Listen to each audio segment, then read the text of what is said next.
Hello అందరికీ ఈరోజు కారం తయారీ విధానం చెబుతున్నాను. 3 కేజీల ఎండుమిర్చిని ఎండలో 2 రోజుల పాటు ఎండబెట్టుకున్నాను. ఎండుమిరపకాయలు తొడుములు తీసి చిన్న చిన్న ముక్కలుగా చేసుకున్నాను. 1 కేజీ ధనియాలను తీసుకున్నాను.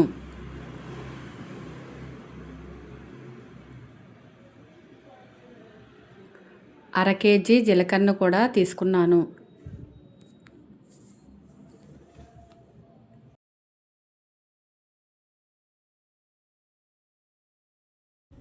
పావు కేజీ పసుపుని తీసుకొని చిన్న చిన్న ముక్కలుగా దంచాలి. ఎండుమిర్చి ముక్కలు, పసుపు ముక్కలు, జీలకర్ర, ధనియాలు అన్నీ కలిపి ఒక క్యాన్లో వేసుకొని కారం మిల్లుకి తీసుకొని వెళ్ళి కారం ఆడించుకున్నాను. ఆడించుకున్న కారం వేడిగా ఉంటుంది కాబట్టి ఒక పల్లెల్లో వేసి ఆరబెట్టాను. తర్వాత ఒక డబ్బాలో వేసుకున్నాను. థ్యాంక్ యూ అందరికీ. మరిన్ని అప్డేట్స్ రావాలంటే ప్లీజ్ సబ్స్క్రైబ్ మై ఛానల్.